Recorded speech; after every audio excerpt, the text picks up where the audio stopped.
Let's turn to Revelation chapter 18. The plan is to finish up 18 and maybe get into the first part of chapter 19 tonight.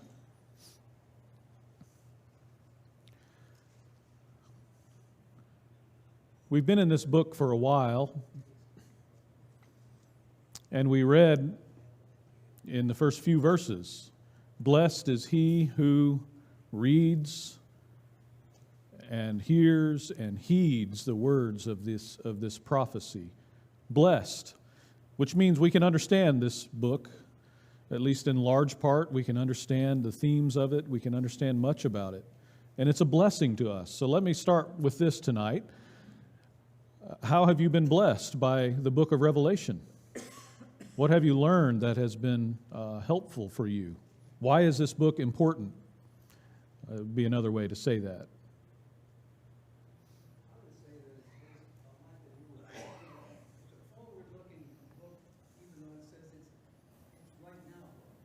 Yeah.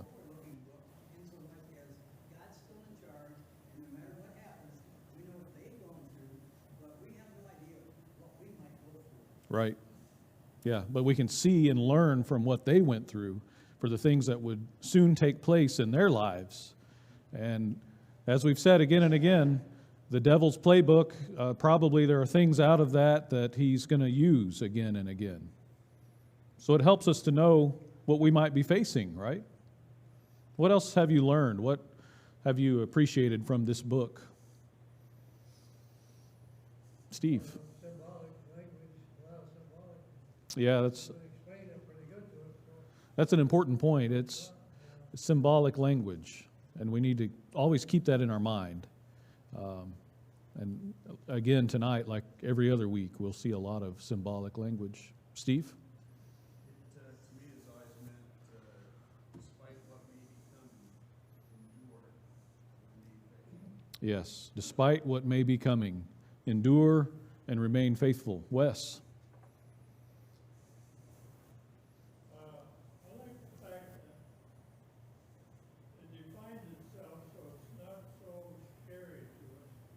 Yeah. And the fact that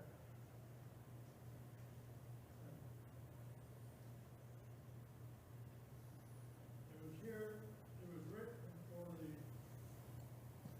Christians so that they could survive by holding on to the hope.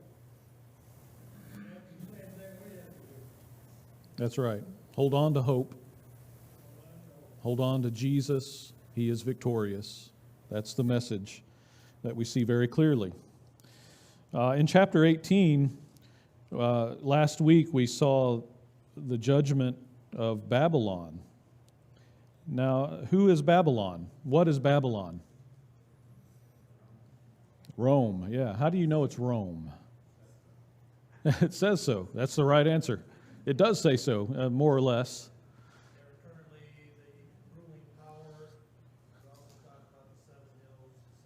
Right.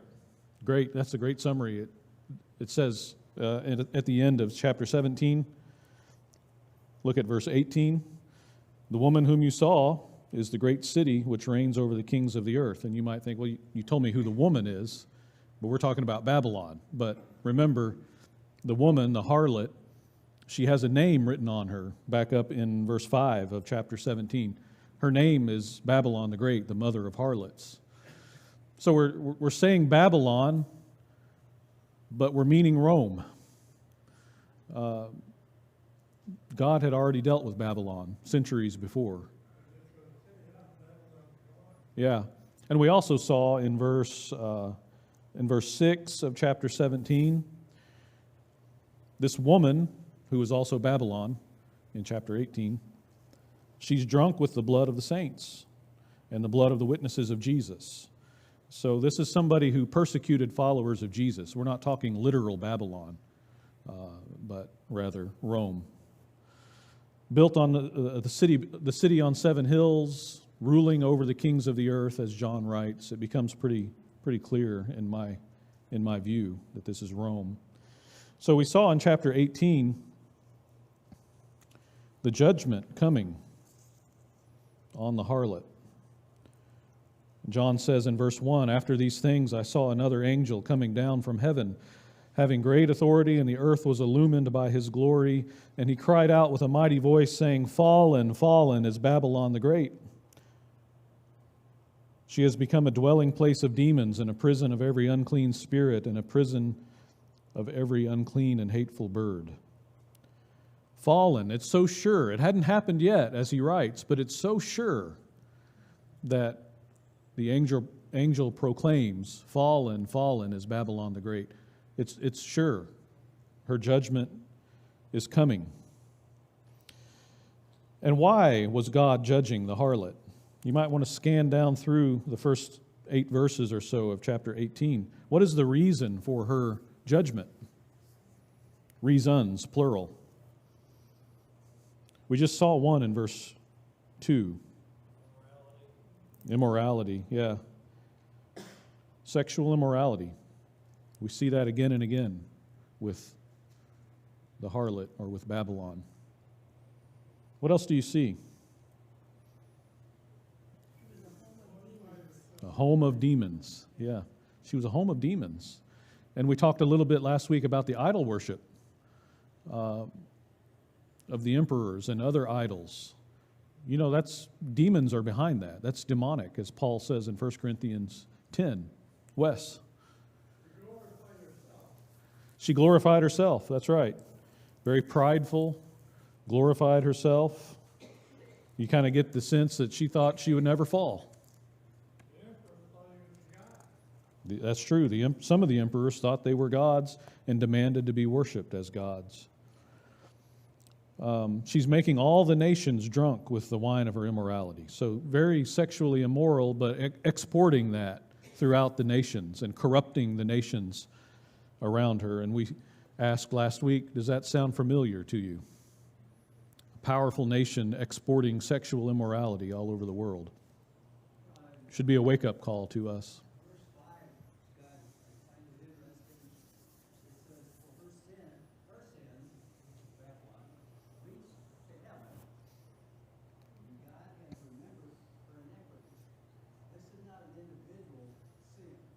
Yes. I mean, so obviously it was bad enough that it has reached God in heaven. Now, I don't know if he's looking out for it on a minuscule way, but I have probably. But this is telling me in a collective way. Yeah, as a nation, right? And God has shown us again and again throughout the Scriptures, throughout the Old Testament, all the way through, God judges wicked nations. He will do that. He has done that. And it makes us think, well, he'll do that again, won't he? Nothing is escaping his notice. It's all under his control, and he will judge wicked nations. And then there's an appeal made to the saints. Let me advance the slides. There's an appeal to the saints in verse 4 and 5. What was the plea to God's people? Yes, don't be partakers of her sins. Come out of her, my people. Such an important lesson for today, isn't it? Come out of her. Don't participate in her sins, because he says that those that participate in her sins, what else is true? They'll partake of what? The plagues, the punishment. They'll partake of that as well. And so come out of her. And I think we can make a very relevant statement for us today. Make sure that we're not participating in the sins of this world. Loving the people, yes. Being friendly, working with them, being in the world, yes. Loving them when they walk in the doors, no matter what their background. Yes, do all of that. But don't partake in their sins. You know, I was thinking about ways in which we can practice this. And you think about our entertainment choices. Somebody put it to me once, it's like a giant sewer pipe running right into your house.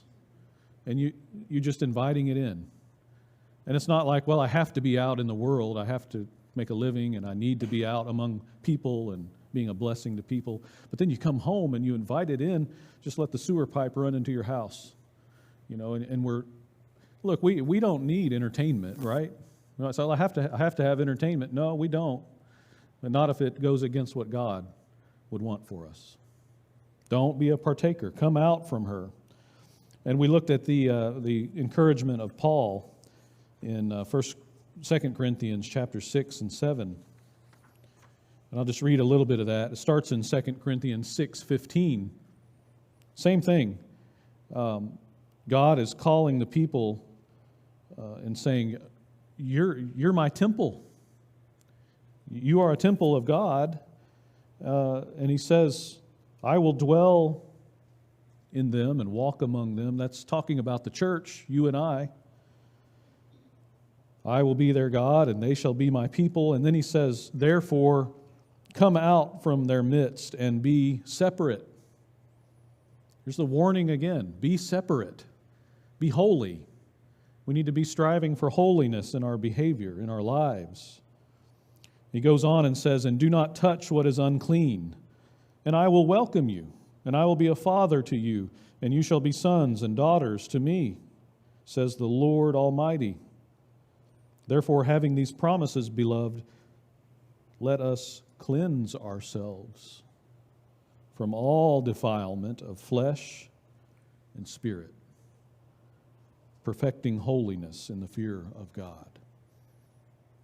That's what we should be about, perfecting holiness, fearing God, not being a part of the sinful world around us, not partaking in their sins. Yes, blessing them, helping them, being friendly to people, that's right, but not partaking in their deeds. And so he says, coming back to Revelation 18, God says, pay her back, even as she has paid, and give back to her double according to her deeds in the cup which she has mixed twice as much for her. So the judgment is going to be severe, twice as much as the damage that she put out there. She's going to receive back twice as much. To the degree, verse 7, to the degree that she glorified herself and lived sensuously, to the same degree give her torment and mourning. For she says in her heart, I sit as queen, and I am not a widow, and I will never see mourning. It's always going to be good for us. We're powerful. We're Rome. Things are always going to be good. And what does God say about that? Not so. Judgment is coming. Patrick.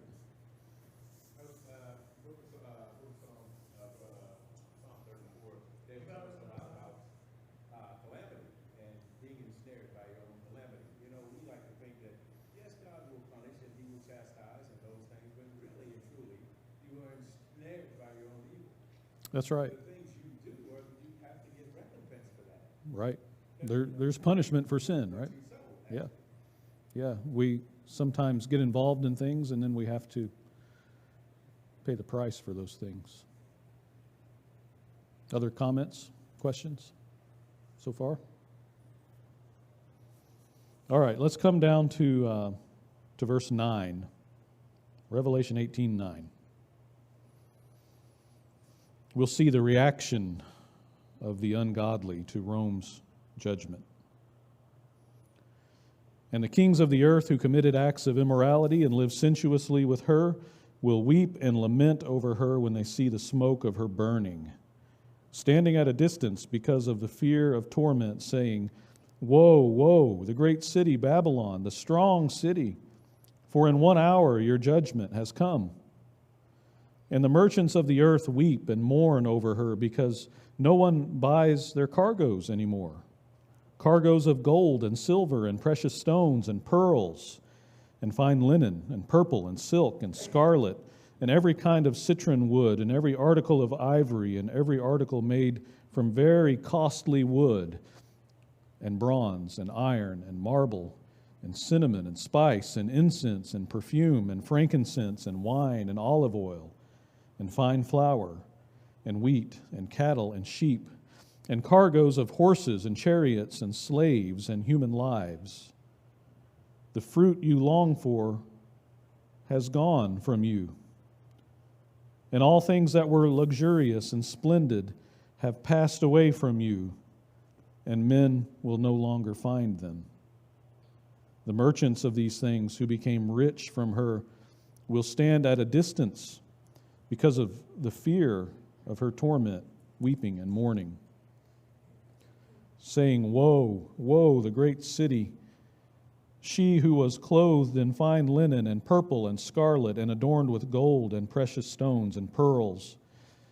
For in 1 hour such great wealth has been laid waste, and every shipmaster and every passenger and sailor and as many as make their living by the sea stood at a distance and were crying out as they saw the smoke of her burning, saying, What city is like the great city? And they threw dust on their heads and were crying out, weeping and mourning, saying, Woe, woe, the great city, in which all who had ships at sea became rich by her wealth. For in 1 hour she has been laid waste. So how would you summarize the reaction of the people of that time? Jim? It sounds like a total worldwide, worldwide economic collapse. Yeah.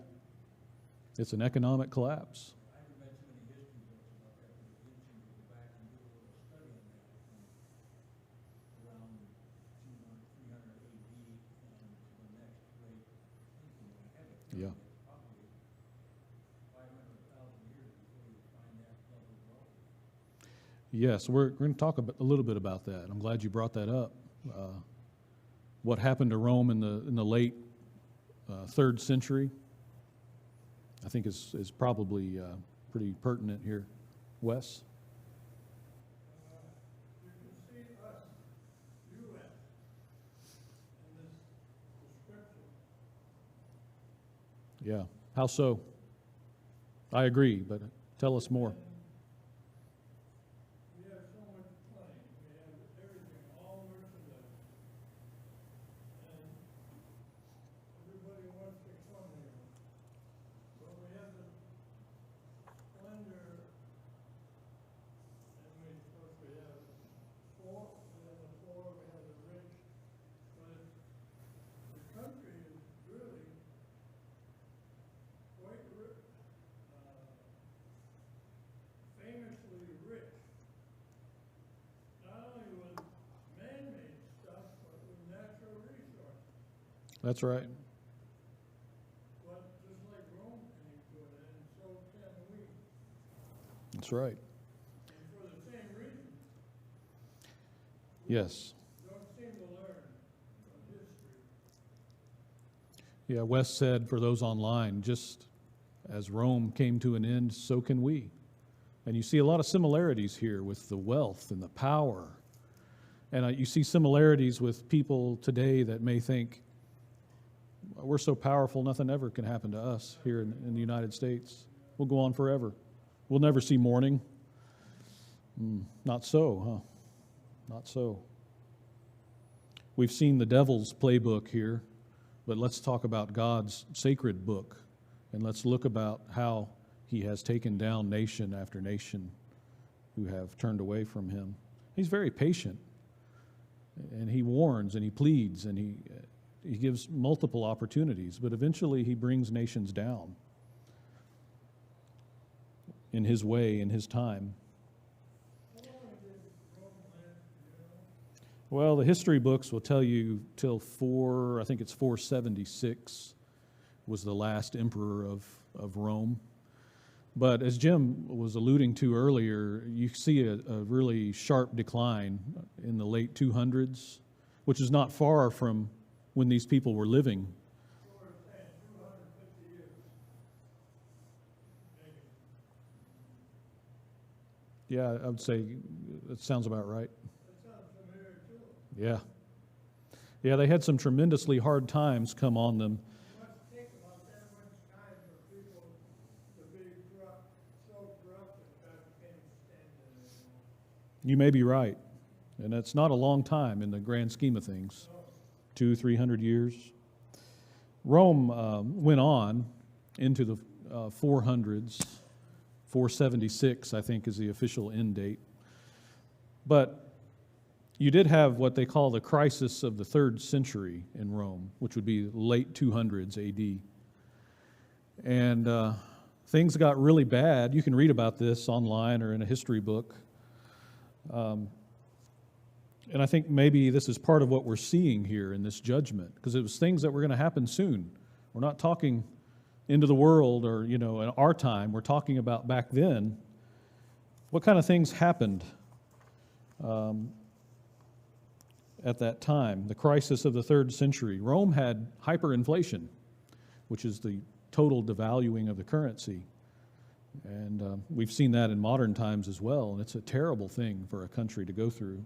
And then what happens then, the currency is worth it, the government needs more money, so they tax people heavier. Yeah. It just makes things worse. It's kind of a downward spiral, isn't it? No, they just print more money. Yeah. And you also see in Rome in the late 200s, their trade networks broke down. I mean, they had trade networks into China and India. This is where all this wealth was coming from that we just read about, the cinnamon and the silk and all of these precious stones and so on. So the empire was really teetering on the brink of collapse at that time. It survived, but it was severely changed, damaged. For example, the Western emperors began ruling from other cities, such as Milan or Gaul. And in 330 AD, Constantine I established a second capital at Constantinople in modern-day Turkey, Istanbul. So things were really damaged and hurt. But what we see here in this passage, I think very clearly, is that God is saying Rome is going to cease to be a world power in terms of commerce and the wealth. God was going to take all of that away. And could that happen in our own nation? Well, some of you here remember the 30s. There are not many of you here that would remember that. Some of you, all of you, remember 2008 and the collapse that happened at that time, and it could happen again. It could be worse. It's a lesson here, too, about putting our confidence and our hope in wealth, putting our hope in our nation and the power of our nation. God can bring it all down whenever He wants to. And He's shown that again and again. Any other comments here? I would say, Gus, when the question was a lot of people still have farms. Yeah, We don't have farms anymore. We depended on great big farms run out of New York. yeah, We don't have the independence we have. God can bring it down very quickly. He can. Go down fast. He can. What did you say? Said in the Depression times, people did better than they might have because of all the farms and farming knowledge. And my grandmother told me that at one time as well. But today, that's not so much the case. But God, the point is that God can take it all away. Wealth is a fleeting thing, whether you're talking about for individuals or for nations. Well, what is the reaction of the saints to all of this? Look at verse 20. Rejoice over her, O heaven, and you saints and apostles and prophets, because God has pronounced judgment for you against her. Then a strong angel took up a stone like a great millstone and threw it into the sea, saying, So will Babylon, the great city, be thrown down with violence and will not be found any longer. And the sound of harpists and musicians and flute players and trumpeters will not be heard in you any longer. And no craftsman of any craft will be found in you any longer. And the sound of a mill will not be heard in you any longer. And the light of a lamp will not shine in you any longer. And the voice of the bridegroom and bride will not be heard in you any longer, for your merchants were the great men of the earth, because all the nations were deceived by your sorcery. And in her was found the blood of the prophets and of the saints and of all who have been slain on the earth. What's the reaction of the saints? Rejoice. God has judged her for you. God has heard the pleas for justice. And so there's rejoicing in heaven. There's rejoicing among the saints. I noticed here, we start out with the woman as Babylon. And then we find out that whatever he's talking about is just Babylon. And now he's talking about the city. Oh, then it went to Babylon, the city. Yeah. Now he's been talking purely about a city. Yeah. Yeah, so that's another case of keep reading and things become clearer. Yeah, that's right. So the harlot is Babylon, which is the great city. They're all one thing. And you keep reading and you see that. They're talking about the great city. And there should be rejoicing because God is judging. And remember, we saw earlier, the angel said they deserved it. Why was God's judgment so severe? It was said, someone said that Rome, in all of their wars, and they were always at war,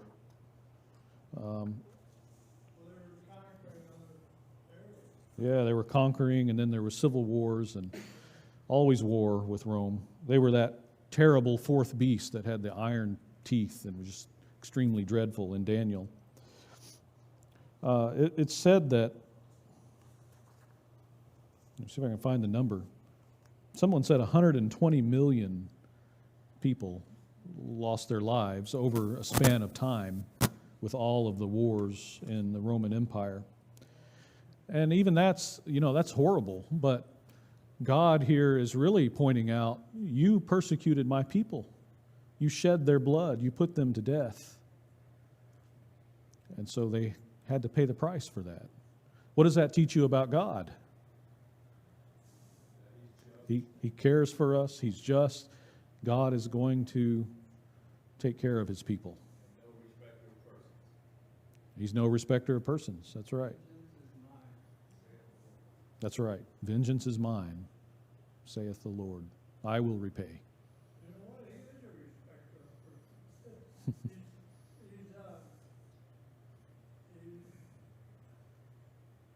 He's thinking of those who were killed and is